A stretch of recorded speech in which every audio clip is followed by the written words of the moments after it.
Hi, everybody. That's Matt Ogden. I'm Mr. Moohead, and Brian is, well, still Brian, and we're still Moohead Radio because I was told many years ago to change the name of the program because it doesn't really describe anything. I changed the name of the program. You know, I was trying to get more into the urban market, so it was like Cleveland sports and shit, but, that didn't go over either. Let me turn on this light. I got a goddamn Phil Collins video. Wait a minute here. There we go. All right. Yeah. So it's Moohead Radio still. And today, everyone's saying, well, it's game 6. You got to talk about game 6. And it's like, no, I don't. I don't have to because I want to talk about something different because I think it's really an interesting question. And that's the question that you see on the title of the program. Is lousy basketball actually improving NBA ratings? And I'm going to frame the question. I'm going to ask each of you guys what you think.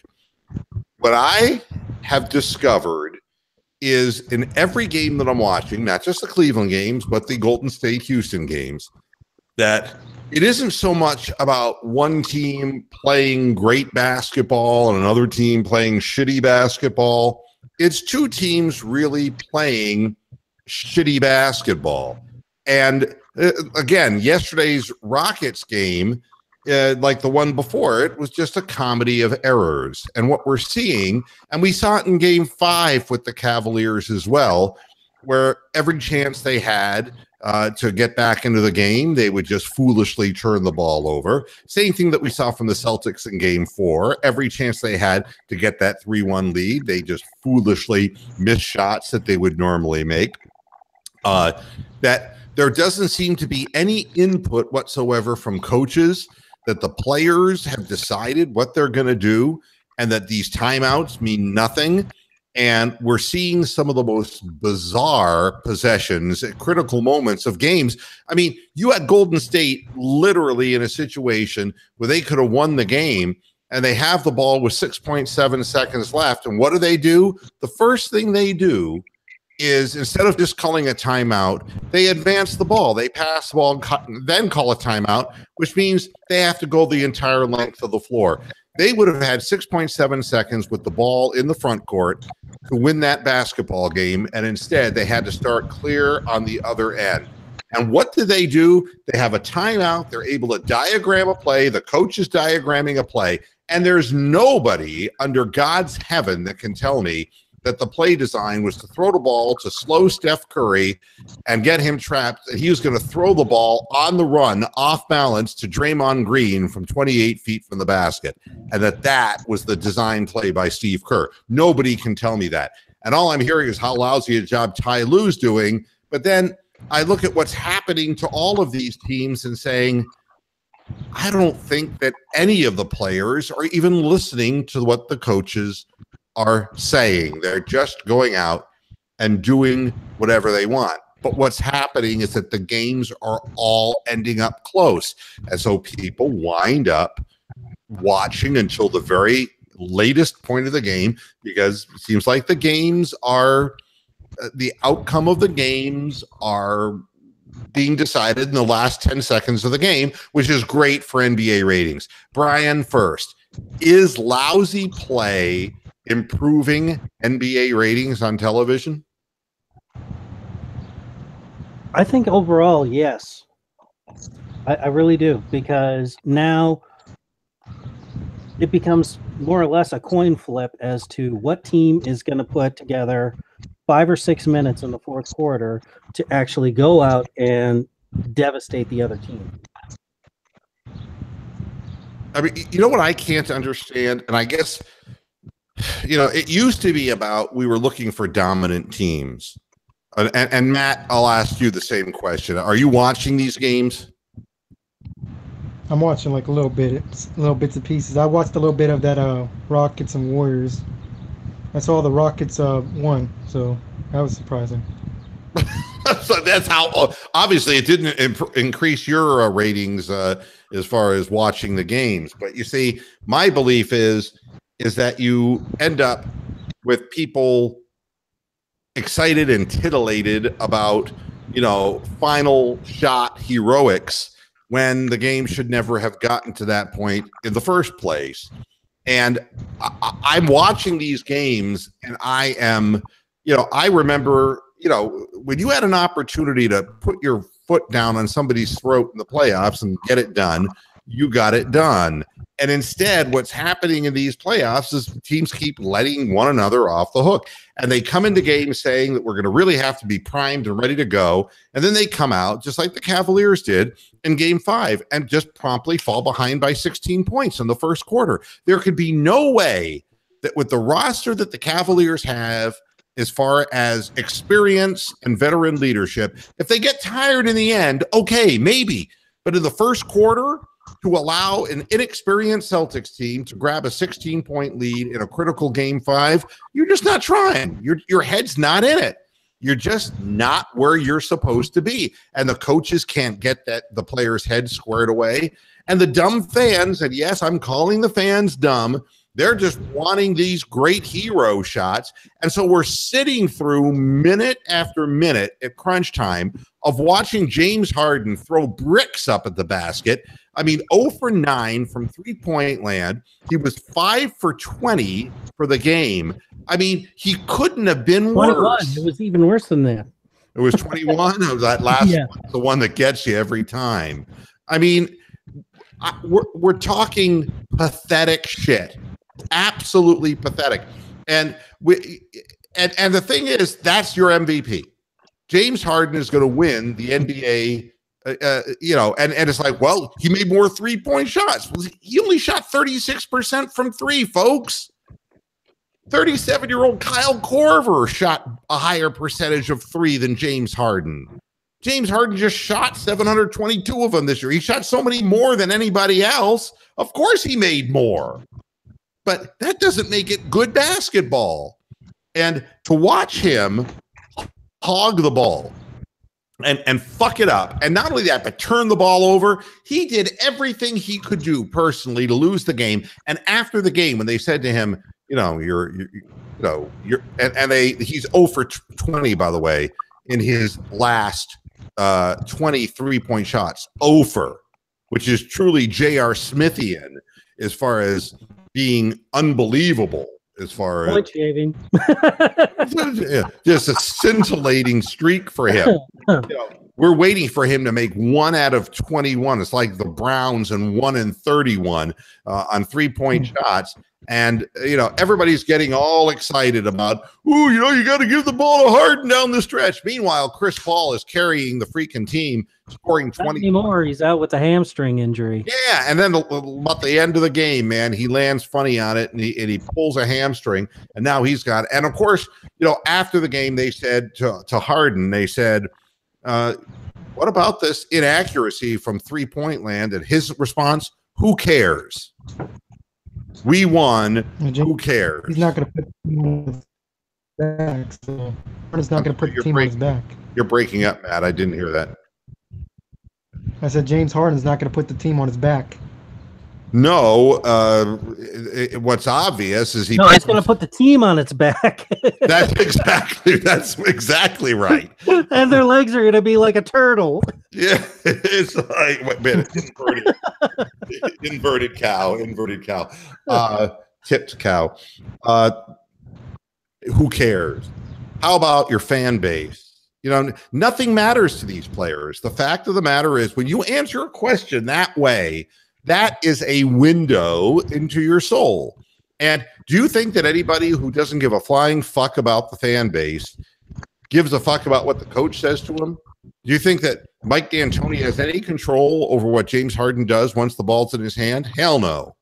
And turning the ball over, I mean, he gave them every freaking chance to win. Without Chris Paul and Gordon, that team it perishes because Harden looked like he was just ready to tank and lose. He really looked like he was tanking, and he wouldn't stop shooting the goddamn ball. And they weren't even close. They weren't even close to going in. And all of this bad basketball and selfish basketball, well, of course it keeps the game artificially close because neither team is scoring. And part of me wonders that the Cavaliers 2016 championship game, where there was one 3-point shot scored in the last 4 minutes and 29 seconds of the contest, maybe they think they found a blueprint, but it's as boring as watching, a 1-0 baseball game for 3 hours. It's dull, and it isn't going to capture anyone's attention. And what we're going to find out is there are far more Hail Marys that don't get completed than do. And if every game tries to end with a hero shot, I mean, you saw Steph Curry. What a bozo. What a bozo he is. What an overrated bozo. I mean, he does one or two good things and he shimmies like fucking Pat Benatar. And then the rest of the time, he's just throwing shit up. That was a female singer from the 80s, by the way. That's correct. Yeah. We are young, heartache to heartache, we stand. I'm doing the shimmy. No promises, no demands. Both of us knowing love is a battlefield. Yeah, he's like fucking Pat Benatar. I mean, it's like I need the goddamn shimmy from that idiot. And, he has wide open looks that can win games for them, and he's missing them. He's trying to do this between and it's just like watching Harden going back and forth between his legs. And he's not going anywhere. He's not doing anything. It is the basketball equivalent to masturbating. Honest to God. It's masturbating with a basketball between the right. I can dribble it between my legs. And the clock runs down. Then I have to throw up a fadeaway with 2 seconds left in the shot clock. It doesn't come close. And the other team gets the ball and proceeds to do the same thing. Why are there 5 men on the court? Somebody remind me, why are there 5 men on a team? Well, to be statues, apparently. I mean, you look at the Cavaliers, and LeBron obviously makes more of them than other players because he's a better player. But still, maybe you can get a little inkling of what it would feel like to be Kevin Love. It's like, there's no big 2, big 3. No, there's LeBron, and then there's the supporting cast. And that's what they're referred to. And it's like the supporting cast is kind of like waiting to get the ball from LeBron. If LeBron decides to pass the ball to them, but are you going to ask seriously a guy who is how the hell did Rozier not get kicked out of the game, by the way? Oh, well, because he's a Celtic. I mean, I don't know. Again, the officiating means nothing to me. It's just the way that the game is being played. I mean, if you took 6 shots in a game, I mean, and you've taken basically every one of those shots, 8 shots in the first half, and you haven't even gotten anything in the second half, and down the stretch, they throw you the ball and you miss the shot. And it's like, what the fuck's wrong with you, Kevin? You can't make it. You never make the big one. And it's like, well, geez, I haven't touched the fucking ball the entire second half. I mean, how do you get on a roll? I mean, the only person who ever on the Cleveland Cavaliers has a heat check is LeBron James. There is no other player on the Cavaliers who ever has a heat check because nobody can shoot the ball often enough. It's a curse.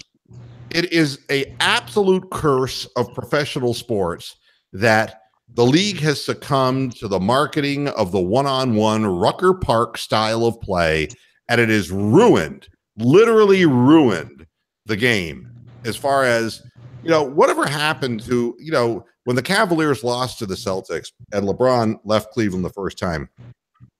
Everybody remembers, there was this great battle between LeBron James and Paul Pierce. Or as Tommy Heinz would say, Paul Pierce. I love me some Paul Pierce. Well, who hit the game-winning shot for the Celtics? Do you remember? I do. Wasn't it Ray Allen? No. PJ fucking Brown. PJ Brown. 37-year-old PJ Brown gets the ball and the biggest shot of the game, boosh, from like 20 feet. And it's like, fuck. That's how you know you lose. When PJ Brown hits a 20-footer at crunch time, you lose. You go home. That's what happens to you. And But we don't have any more of that excitement because you could have an inbounds play. And I mean, let's say for the sake of argument that the idiotic Warriors, who aren't the best team in history, they're not even fucking close, that they would have gotten the timeout the way they were supposed to call the timeout and had 6.7 seconds to throw the ball inbound. You know, and they're all on their own end of the floor, so that they're on the proper end of the floor, so they're right next to the basket in essence. And all they would have to do is throw the ball to Kevin Durant, who is their best player and their money player, and a guy who's nearly 7 foot tall, who can get a shot over anybody and has almost unlimited range. And somehow it's that little fucking marionette fuck, Steph Curry, who gets his hands on the ball and tries to shoot some running shovel shot while he's off balance. It wouldn't matter if they had the ball taken out in the right part of the court because it would still be a selfish play. How does Kevin Durant not get the ball? How is that fucking possible? You know, and it's because you have this identity crisis that Steph Curry still thinks he's the face of the franchise because he's delusional and because his wife is a cunt. That is why, because she will tweet nasty things if he does not get the last shot. And obviously, nobody in the organization wants to take exception to Steph's delusions, and that's what it is. But I sit and watch this and say, you know, just once with the game on the line. For me, the really sad thing about that is his dad was the total opposite.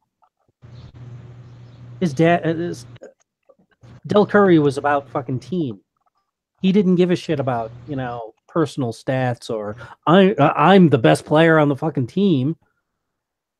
He got 15 or 16 points. He averaged like 15, 16 points a game most of his career. And he was actually a decent guy. Yeah, exactly. Ron Shane's in the and he chat raised room. 2 douchebags. How does that fucking happen? Yeah, because it's the climate and the culture of the league. Ron Shane is saying Paul is more MVP than Harden, but LeBron deserves it. Mark Jones, if this is it tonight, we're done. Thank you, LeBron. No matter what you decide, you make great memories that'll last a lifetime. And Mark Jones goes on to say that the mid-range shot is gone. Love is a cattle field. Love is a cattle field. Yeah. Thank you, Amsterdam. He never has anything to say about sports, but occasionally he says something clever. The mid-range shot, yeah, in that game is just hoisting up threes, and it doesn't matter how low your percentage is. It's just a, you know, and you know what really bothers me is like LeBron was exhausted. This is what you get on 24/7 Sports Talk. LeBron's exhausted. He's finally done. He's finished. And then, of course, the Celtics are like saying what they're saying, which is, yeah, we've been putting a lot of bodies on LeBron, and he finally is buckling. He was tired. We could tell he was tired out there.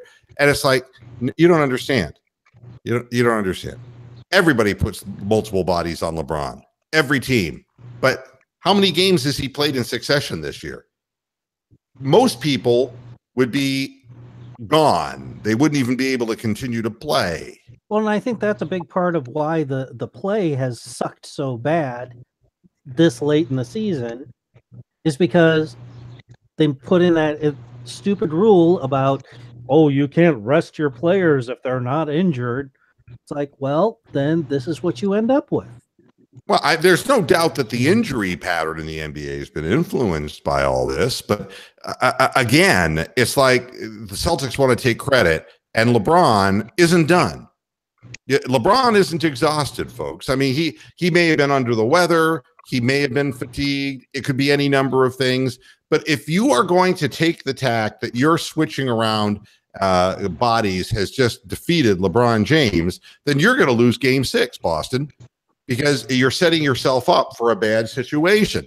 It's foolishness. That's not what they should be talking about. Well, they shouldn't be talking about anything. And the press shouldn't be making comments about LeBron, according to Stat Geeks, being the slowest player who in the finals of either, you know, the East or the West. They shouldn't antagonize the guy. It's been proven. Leave him alone. Let sleeping dogs lie. But, again, what's going to happen tonight? First of all, I don't care. I honestly don't care because nobody's playing good basketball. The Cavaliers have been a disappointment to me, just like the whole league now is a disappointment to me.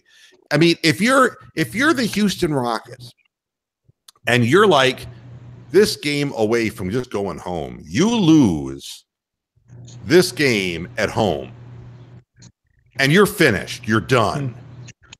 And you keep giving the ball to James Harden and he keeps chucking it up. I mean, any coach would have yanked his ass off the floor, would have said, we're done with that.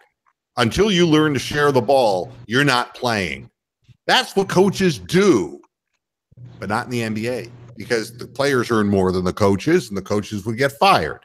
Just like Dwayne Casey gets fired and Lowry and DeRozan motor right on and make their millions. When those guys have consistently been the reason the team fucks up in the playoffs. This is two of the local radio guys here in Phoenix said without Chris Paul, the Rockets are definitely going to lose 2 games in a row. Well, Chris Paul is out for Game 6. They're going to wrap him up and shoot him up and do whatever they have to do to get him out there for Game 7 for that home finale. There's no doubt about that, but it won't hold up. I mean, I've had enough pulls in my life to know that when you are unable to weight bear with any degree of a reason, you're not going to come back from that. And I'm sure they will try every taping methodology they can, but he's not going to be the same player. It is a bad break, but that's been the history of Chris Paul's career is injury, injury, injury. That's happened to him all along the way. And he's been a cursed playoff player back with the Clippers. And now this is bad timing. But he's played well. He played a lousy first half. State Farm commercials. Yeah, right. But no, he's played a lousy first half. But boy, he played a great second half. Brought him back into the game. And, but the other guys are watching. I mean, PJ Tucker is, sitting there and playing with himself, in the corner. And Capella is like, go out there and block shots, but you're not going to touch the basketball. And, where is the diversity in this game of this whole notion of, we've got a bench, we've got depth, we've got multiple weapons. It's all been reduced down. And the worst part of it is a guy like Klay Thompson, who is knocking down shots left and right, in the game, doesn't see the ball nearly often enough because they're not sharing the basketball because Curry and then Durant have to have their shots. And so, Klay Thompson becomes the Kevin Love of Golden State. It's not entertaining to watch. It's just like, shaking your head, one thing after another. And it was like watching the Cavaliers in game 5. It was like, what happened? Where is their enthusiasm? Where is the energy? Where is the cumulative desire to do something as a team? And the answer is they're not a team. They're a collection of individuals, and that's what the league is. It's all-star basketball. It stinks. And the defense is not because the defense is great. It's because the offense is self-limiting. I could go on and on and on about this, but I think it is increasing the ratings because, people, it's final possession. I have to sit here and watch the final possession. And it turns out the final possession ends up in a fucking turnover, just like the whole game was. Sucks. It just sucks. Final possession. All right. I've spoken my piece. I did enjoy getting to watch Kyle Korver block a much younger player shot twice. Well, that was kind of unusual. I got it. But one of them was a double clutch kind of. He was coming down and he got it. And the other one, he kind of got it on the way up. It wasn't like he leaped to the top and swatted it. But still. He's old and white. We'll take him anyway we can get him. As far as the Celtics are concerned, I want to also dispute the narrative. They've got young players, and Mark Jones is saying they're young, talented, and hungry. The Cavs look old and don't look to move without the ball, and they are somewhat uninspired. All right, and I'm not going to argue with that take at all. But you know something? You put Gordon Hayward and Kyrie Irving back on that team next year, and do you think that Jason Tatum's going to get his shots? Do you think Jaylen Brown's going to get his shots? Do you think Rozier's role players? It's going to be iso ball for Kyrie and for the white boy Hayward, because the white boy has to get his play in Boston, or else they're all going to have a fucking race riot there. You know, it's to me. You're saying what a great coach Brad Stevens is. Do you think Brad Stevens is going to be able to coach Kyrie Irving?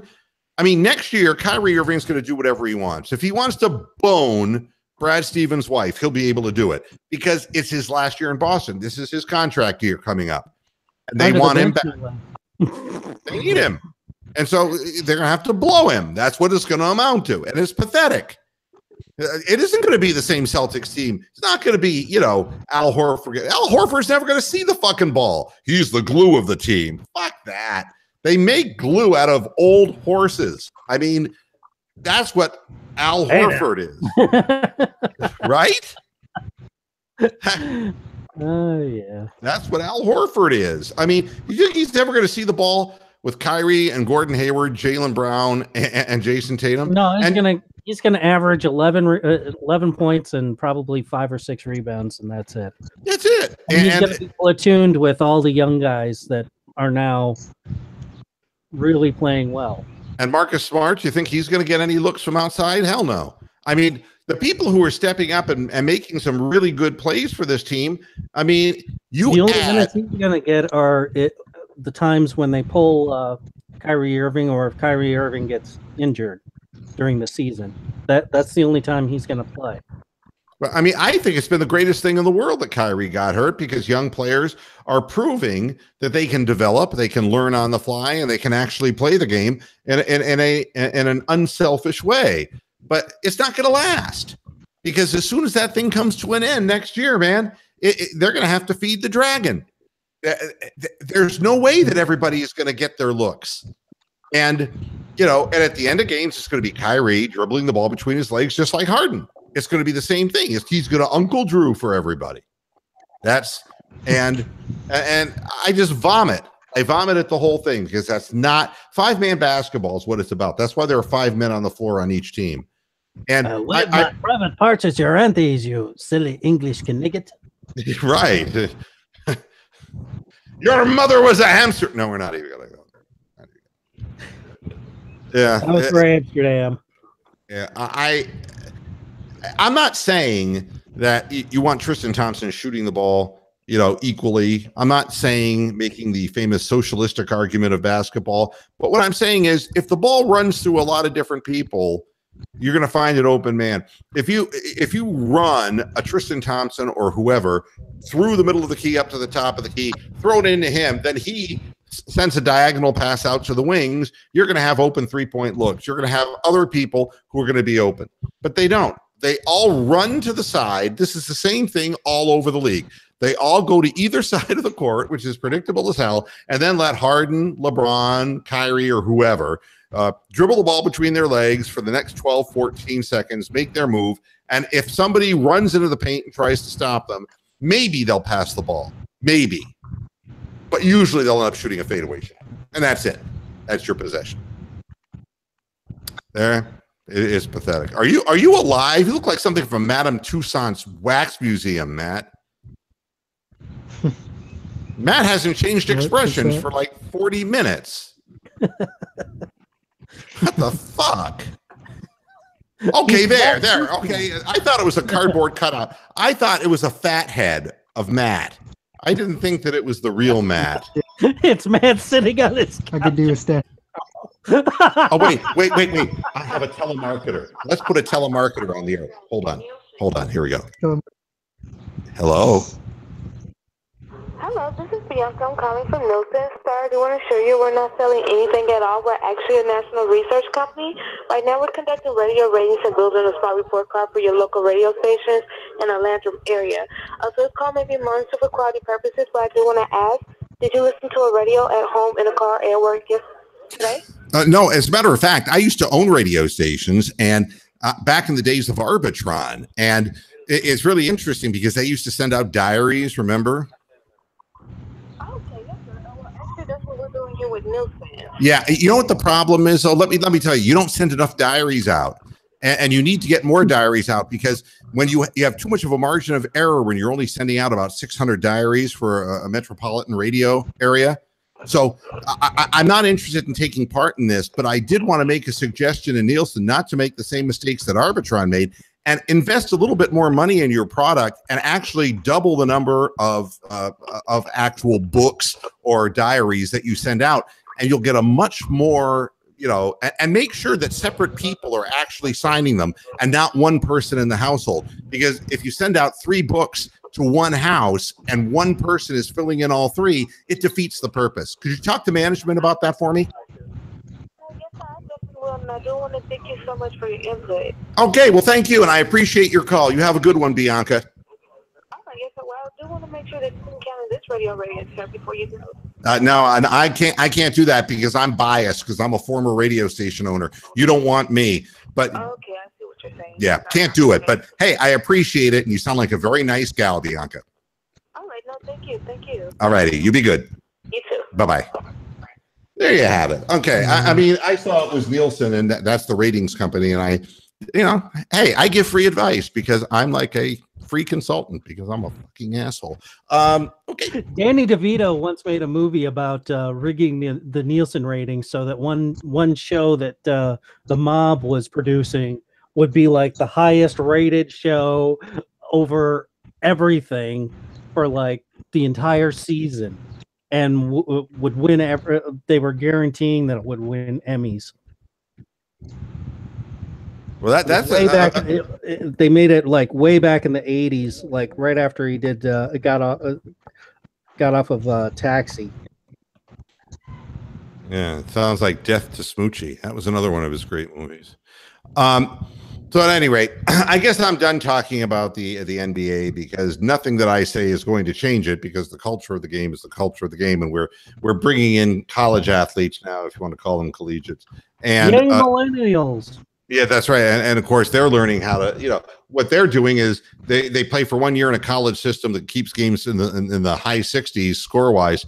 And then they dream of being Allen Iverson. They dream of being James Harden. They dream of being a ball hog.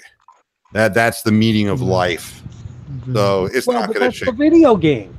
That's the NBA 2K, whatever. And it's been that way, God, since they started making those games. Whether it's EA or 989 or any of those companies, all of the play selection is basically isolation or some kind of motion for an open 3. And these kids, you ever see them play the game? They're jerking around on the joysticks and all because you have to make these elaborate sequential things to get the guys to do the Rucker Park shit. And new this year at EA Sports NBA Live, I'm surprised I never broke a TV as many times as I've thrown controllers at the TV. ISO mode. It's ball hog mode. Yeah, that's I don't know. I've stopped playing video games. I stopped playing them because it's like, you'd think that all the years that I played video games that the basketball games by now would be better. They're not. They're worse. Yeah, the only thing that's better is now you can actually tell, LeBron James from any other power forward. Yeah, but it didn't matter because when he was a little stick figure, he had a 99 rating and everything he shot went in. So you knew who he was. I mean, to me, yeah, the graphic thing, it actually has slowed the game down. I mean, you really can't go up and down like you would in a regular basketball game. And yeah, you're really stuck on ISO things. And, and I think it's all about destroying joysticks, so you have to keep buying more joysticks. I think it's kind of an economic thing. That's what I think. I mean, I gave up, when they started messing around with my, with my Grand Theft Auto games, It's like, just, fuck the mission. Fuck the mission. Just put me out in the middle I can just picture you mugging the prostitutes. That's it. That's it. I mean, it's like, eating up patties and mugging prostitutes. Let me do this correctly. Send me to Liberty City. Put me in the street and let me put a bullet in somebody's head. Right? Iran playing in the background.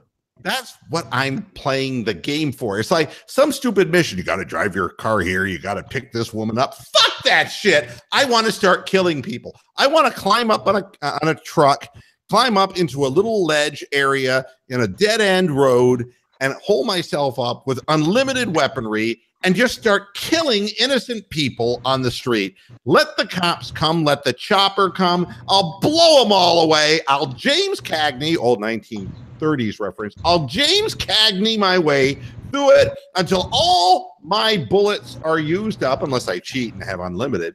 And then I'll walk out and get blown away. That's the game. There's no plot. I mean, do you really think that these people who are going out to schools and killing children in schools, I mean, really stop and think about it. It happened again in Indiana. It happened in Texas, It's happening all over the country. Do you really think these people say, I got to do a mission first? Fuck no. They go right to the school and they put a bullet in someone's head. Right? What the fun is owning a gun if you can't fucking use it? Oh, the only way we can unlock your weapon is if you do this mission first. Fuck that, I can't shoot the school up. Well, and you can just imagine the score register going off on the guy that tried to kill all the Republicans. Yeah, well, I mean, that's, to me, yes, it's not any fun anymore, video games. Not like it used to be. Mark Jones says, Samu, does LeBron want iso ball, or are the Cavs incapable of actually running plays with ball and player movement? LeBron James controls everything. And the fact is, LeBron James has the high basketball IQ, and they count on him. But, I mean, you look at how the plays come down the floor. It's really funny. It's like George Hill is like how would I describe it? He's the de facto point guard, and his job is not to set up the play, but to bring the ball over half court. Because the second he hits over half court, he just hands it to LeBron. It's like, well, then why isn't LeBron bringing it up the floor? What? I mean, and they wonder why George Hill never takes any shots during games. It's because he turns the ball over to LeBron at half court. He never sees it again. That's why. And so LeBron sees the floor better. So if there's a man open on a screen or whatever, they trust that LeBron's going to get the ball into that player's hands. And that's the offense. And when he leaves, they're not preparing themselves for when LeBron James leaves. They're preparing themselves for a catastrophe, because there isn't going to be a single person, the Republicans, and you love these people, God only knows, can bring up the welfare argument. It's like you give people welfare long enough and fuck, they don't want to go to work. You rob them of their motivation. What do you think these players are going to do next year when LeBron's gone? What do you think they're going to do? Win 20 games. They're not going to know what to do. You mean I'm actually going to get the ball now? And of course, Jordan Clarkson's eyes are getting big, saying that means more for me. I was like, oh boy. Yeah, what about Rodney Hood? Well, won't be in Cleveland. He'll be expected to play at least 25 minutes. Yeah, I mean, the only good part about Rodney Hood playing in Utah all those years is that black people never got the chance to turn on him. That's going to change next year. Send the motherfucker to Detroit, man. No bodegas for you. Yes, send him to Detroit, for God's sakes. Please. You're going to have to buy that Colt 45 somewhere else, buddy. Mm. See, the show turns politically incorrect. But the fact by design. That's the fact. The truth is that I really don't give a shit about the NBA playoffs, and I don't care if the Cavs win tonight or lose tonight, because it isn't a team effort. It really isn't. And if it is one game a team effort, it won't be the next because they just, and then they will, the press seems more intent on writing the LeBron James Cleveland obituary. I'm looking at ESPN.com, your home for misinformation. I know you thought it was CNN, them too, but still, is this series more about the Celtics or more about the Cavs? It's like my dog chasing its tail. I don't know. Is it if the Celtics win, the series is over? I'd say that's what the series is about. It isn't about this team or that team, this guy or that guy. It's about the outcome of the series. And yes, if Boston wins tonight, they move on. That's the answer to your question, you stupid dumb fucks. Next, rank these by which is most responsible for Cleveland's problems. A, roster construction. B, coaching strategy. C, player performance. Here we go. Roster construction. We traded our second best player. We traded him and got nothing for him. You think roster construction's a problem? Fuck yes. Coaching strategy. There is no coaching and there is no strategy. Tyronn Lue is a stuffed shirt. He is not a coach. C, player performance. Well, most of the players are deflated because they never touch the ball. And if LeBron James has a bad game, then the team loses. All right. So which is most responsible for Cleveland's issues? I would say when you trade your second best player to a superstar and you get a bag of marbles in return, including Rodney Judd, that probably is the answer to that question, you stupid dumb fucks. Next, Jaylen Brown or Jason Tatum should be untouchable in future trade talks. And it's like, how can you be talking about trading Jaylen Brown and Jason Tatum when they're in the first and second years of their rookie contracts? And of course, this is all set up so that they can praise the white man, Danny Ainge, right? Oh, Danny seems to pull these great trades out of his ass. Right. What happened between the last big three and what we have now? Where was Danny Ainge in his brilliant trades? I think that these people should just go fuck themselves because Danny Ainge got nothing done without the league's assistance. Next, if the Cavs lose, does that mean, what does that mean for LeBron's future? Let me answer this question very simply. It means nothing for LeBron's future. He's going to make multi-millions of dollars no matter where he goes. He still owns the same companies that he owns now. He's going to make a ton more money with Blaze Pizza. He's going to make movies with his production company. He's going to make a ton of money up between $150 and $200 million as a basketball player. That's what it means for LeBron's future. Why don't you all just shut the fuck up? Because you don't give a shit about LeBron's future. What you're really saying is, God, how bad are the Cavaliers going to crater? 20-62. Yeah, I mean, but that's really, they're going to make the city grovel. You see, what they're going to do is they're going to say, if the Browns actually win several games this year, Brian and Matt, if the Browns actually win a few, you know what they're going to do? They're going to drop the 1-31 talk, and they're going to say, yeah, but the Cavs are really going to suck now that LeBron's gone. They're going to have the worst record in basketball. That's all the press wants. It isn't about LeBron's future. It's about how can we besmirch the city of Cleveland. That's what it's really about. And then finally, what chance do you give the Cavs to win the series and why? And that is the most irrelevant question of all, because if they win the series, they lose the finals, and it doesn't make any goddamn bit of difference. Let the young team win. At least they have some energy and some desire. The Cavaliers have neither. So I hope that answers these questions for ESPN. Might as well just lose the series anyways. What is it, Matt? What did you say? I said they might as well just lose the series because they're going to lose anyways the next one. So what's the point? What's the point is right.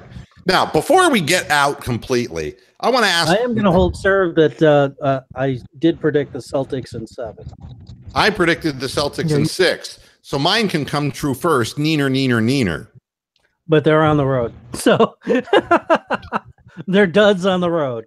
Yeah. Well, Cleveland could just collapse and cave. Who knows? I'm going to ask Matt something because Matt has been a good sport sitting here. And I know he's a baseball fan, kind of. First of all, if the Indians played the Astros 37 times, would they win once? They already did win once, didn't they? No, they beat the Cubs. Remember they won that?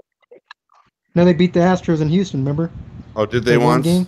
One. Okay. Well, you remember the one. I remember all the others. Did you see how good they are? Did you see how Altuve and Gurriel, how they get to everything? They play a shift on the right side of the infield that the Indians keep hitting into because Ty Van Berkeley is a moron, and he won't tell the players to go the opposite way to get on base, to have a situation to score runs. And that those two guys are fielding everything. You see how much better their range is than fat Jason Kipnis, who can't get to a ball to save his fucking soul. I mean, you can't find holes in their defense at all. And look at us. We fucking blow at second base. And the guy's still hitting sub 200. It's pathetic. And it's like every day. And playing him every day. And here's and against lefties as well as righties. Doesn't matter. He's in the lineup. Here's a better one for you. It's like we can finally cheer the fact that Josh Tomlin has been removed from the starting rotation. But what difference does it make when you bring Neil Ramirez in out of the bullpen? He gives up more home runs than fucking Josh Tomlin. That guy in his last 4 innings pitch has given up 5 home runs. Please. I thought they were using the other Ramirez for a minute. Now, what happened to Matt? We talk Indians and he goes away. There's just no. That's what happens when you deal with a church mouse.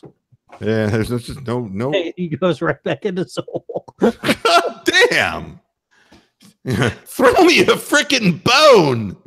All right. Now, it's so hard to watch the Indians score 1-2 runs a game. It's just and strike out like 11, 12 times a game. It is so hard to watch. And, and they score 1 run in the first 2 innings. You go, that's our quota. That's what we get. It's really hard to watch. It's a boring game that lasts 3+ hours. Baseball sucks. It's dull. And you can't speed it up. Amsterdam says Kipnis has speed of a paralyzed sloth. And I'm writing back, I prefer faster than a speeding wombat. Yeah, I mean, terrible. I mean, it's Mark Jones. Moo, you're so right. The struggle could have been predicted last summer when Kobe traded Kyrie for ? Yeah, there are some moves that you make that are inexplicable that you cannot overcome. And that's the reason LeBron would leave Cleveland. It's not because they didn't win the championship. Look, LeBron has brought them to within 1 series of it. You can't really blame him. I don't like the way the game's played. I wish there was more coaching, that they were utilizing rosters more. But the truth of the matter is the death warrant was signed when they let Kyrie, for some reason, have the leverage to call his trade. And to trade him to an in-division rival, or an in-conference rival. It's really mind-numbing, and especially for an injured player who I told you would end up having surgery. I mean, how do I know that? How is it possible for me to know that and for the front office not to know that? How is that possible? To me, it's just mind-boggling. So that misstep cost you, and that's LeBron's final year in Cleveland. And had we stuck to our guns, and said to Kyrie, fine, you want to get your surgery, get your fucking surgery. We're not trading you. We're not trading you. We're not giving you away for nothing. And if I would have traded him, why in the hell would you trade him for Isaiah Thomas? Why would you do that? You saw him, and it happened to him in the playoffs against you. You saw what he was. They would have been better off trading him to the Rockets. Yeah, I mean, any number of things could have happened, but yeah. At least we would have gotten some players back. I mean, and what's funny is, the press tries to spin it like, well, Jay Crowder really made the Utah Jazz a better team. And then you look at Jay Crowder's stats in the playoffs, and he sucked donkey dick. I mean, Nothing. I mean, he shot Zippo. Offense, Zippo. Same slow, undersized Jay Crowder that was in Cleveland. He sucks. He sucks. The other guy, Isaiah Thomas, injured and was never going to recover without surgery. And now, we'll see what happens to him after surgery, but his value has been thwarted because of the injury. Yeah, we got nothing. We got Ante Zizic. Isn't that great? And then we converted it into Rodney Dudd and Jordan Clarkson and Larry Nance Jr. Larry Nance Jr. has at least done some good things in the minutes given to him here in this series. He's kind of come alive, and I think he hurt his knee in the season. I think he's just rounded up and gotten healthy again. Jordan Clarkson is just not a good shooter. He wasn't a good shooter. He's 32% three-point shooter in LA, and that's what he is. Got nothing. That's why we're in the position we're in. It's not because the Celtics are great and young and this and that. It's because we handed them the crown. We gave it to them.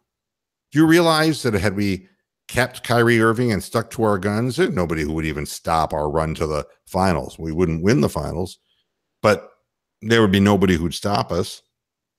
The fact that we've somehow been able to get this far seems almost like a travesty. You traded Kyrie Irving for nothing, and you're still technically 2 games away from making the NBA Finals. That's absurd. Totally absurd.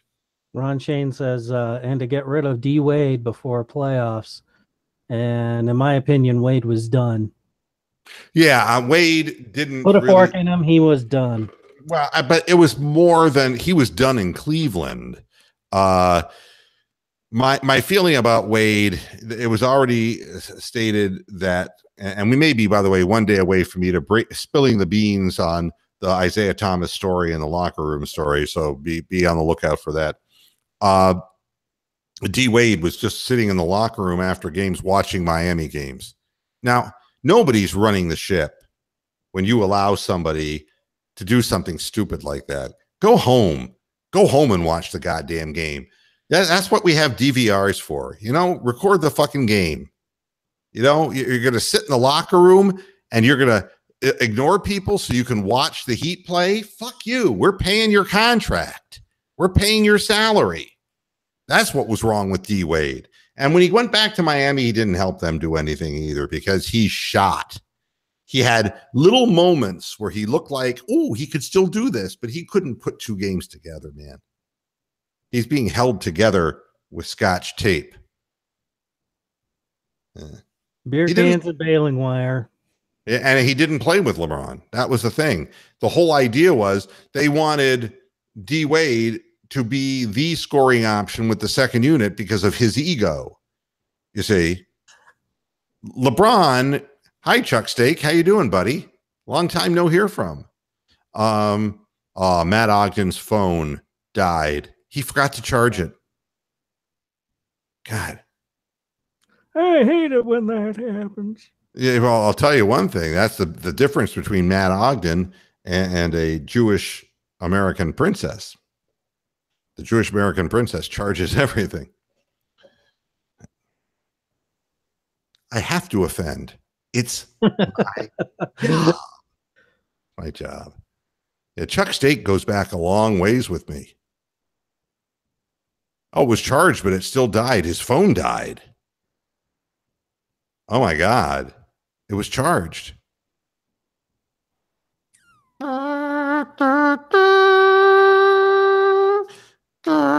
you have a flag that you can put at half mast for Matt Ogden's phone?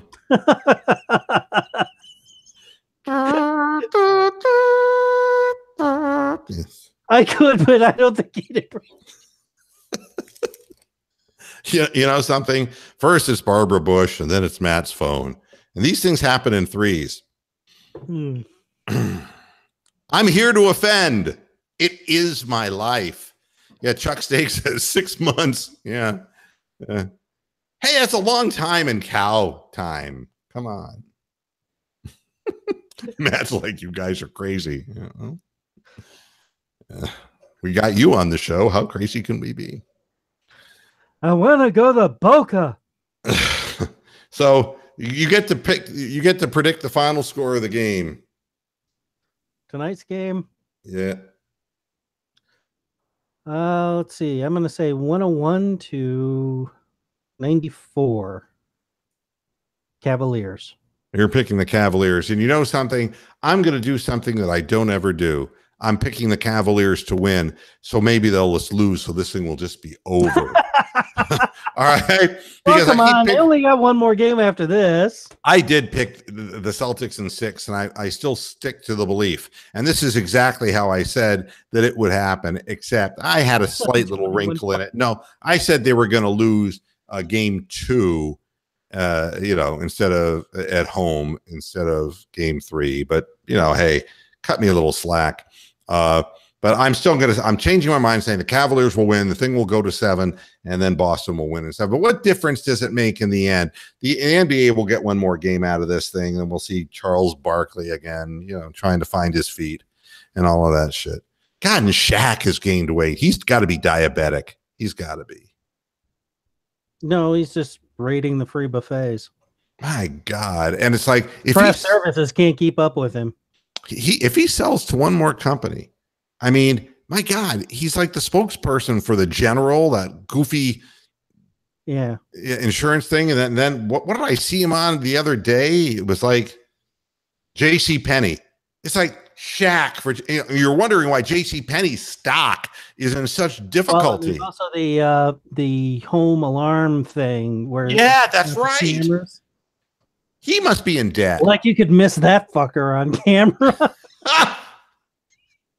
What are you talking about? If he had that unit in his house, the cops would come out, go into his house, and they tase Shaq. They say, "Oh my God, there's this big black guy in this house. That's my house." He's swinging a Louisville Slugger. God Almighty. Yeah, but he must be in debt because I never saw Shaq doing shit. Now all of a sudden, every other ad is Shaq.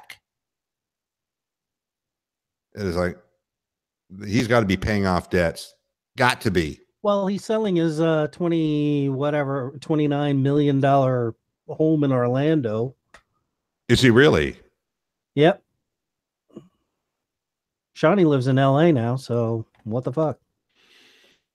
Yeah, maybe he is. Maybe he's going broke. We can all sit and laugh about that at a later date. Yeah.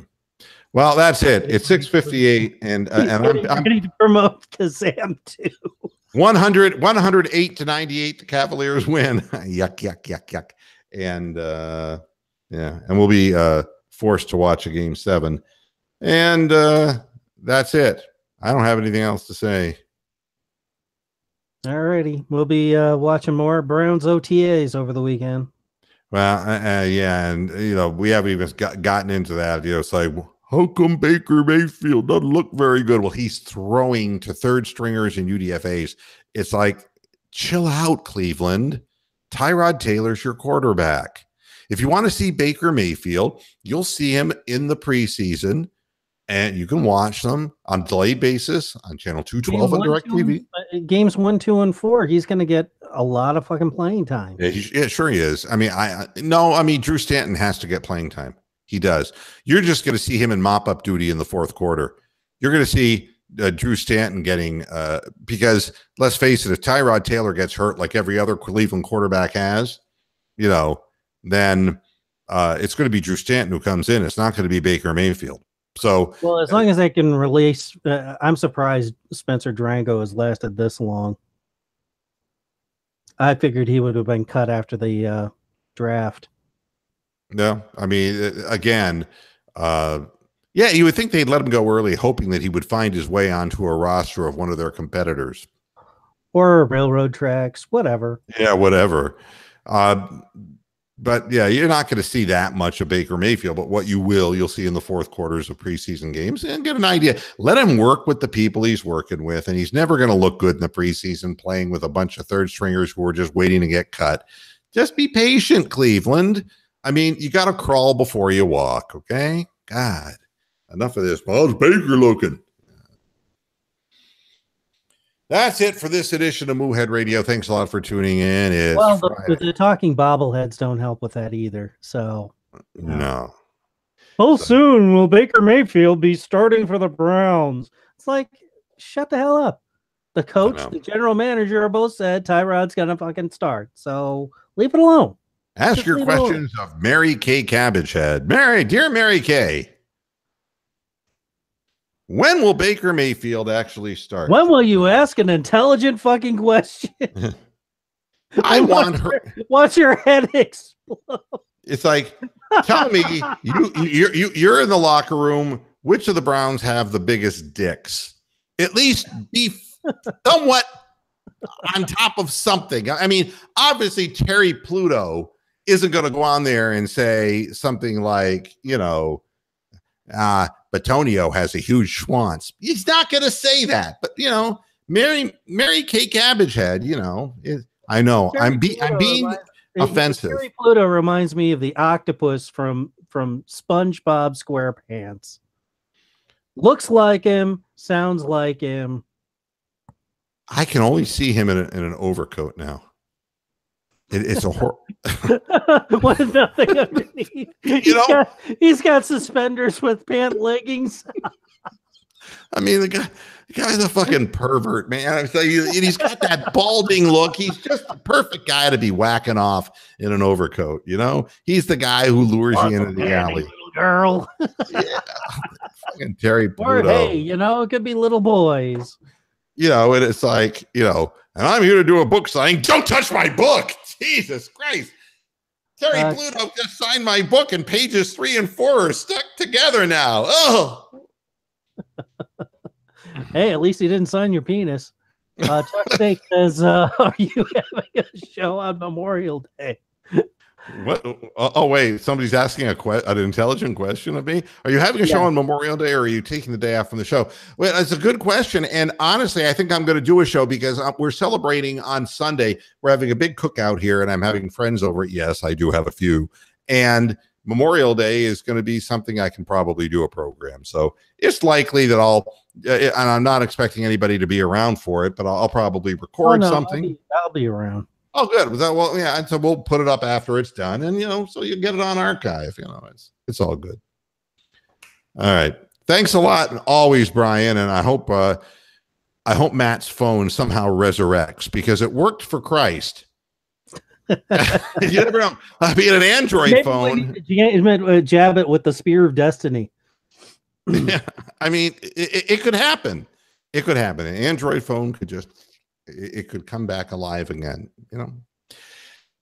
We'll be back again probably on Monday to talk more about whether the Cavaliers season is going to move forward or whether it's already done, how long it's been done, and all of the postmortems. Until then, another 60 seconds of Browns football. Another 60 seconds in, nothing's happening. But until Monday, hasta la vista, Pastor Heads. Good night.